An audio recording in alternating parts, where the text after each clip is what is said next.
Facebook থেকে প্রেম শুরু আমার।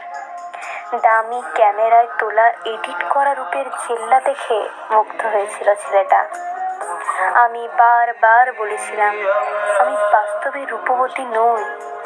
তবুও ছেলেটি বলেছিল আমি তোমার রূপকে না, তোমায় ভালোবাসি। একদিন আমার রূপের যাচাই করতে ভিডিও কল করে।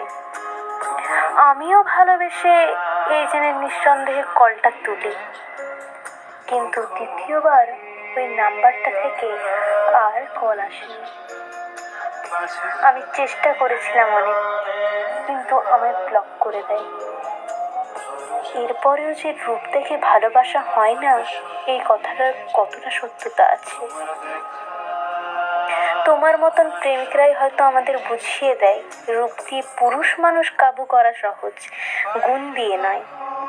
যতই নিজের সৌন্দর্য নিয়ে খুশি থাকতে চায় না কেন, মানুষ যখন আমার সামনে সুন্দরী মেয়েদের বেশি গুরুত্ব দেয়, বিশ্বাস করো অল্প হিংসে হয়। তখন মনে হয় যে এই সমাজে হয়তো সব থেকে রূপের চর্চাটাই বেশি হয়। যার যত বেশি রূপ আছে তার গুরুত্বও তত বেশি। জামা কাপড় কিনতে গেলেও কোনো রং পছন্দ হলে দোকানদারটাও প্রকাশ্যে বলে এই রং ফর্সাদের মানায়, তুমি বরং অন্য কিছু দেখো। শাড়ির ফাঁকে ব্লাউজের ফাঁকে কালো পিঠ বা কোমর দেখে অনেকেই বলে ঢেকে রাখ, ভালো লাগে না। আবার ফর্সা মেয়েদের পেট পিঠ দেখে তারাই বলে ক্রাশ খেয়েছি। চাকরির আগে সারা রাত ঘুম আসতো না।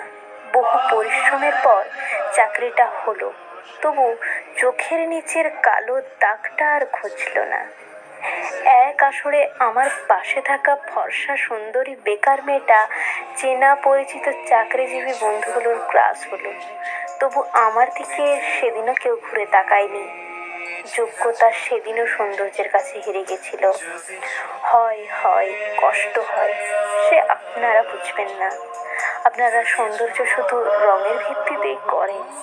মনের সুন্দর সাতটা রঙকে আপনারা এড়িয়ে গেছেন, এড়িয়ে যাচ্ছেন আজও।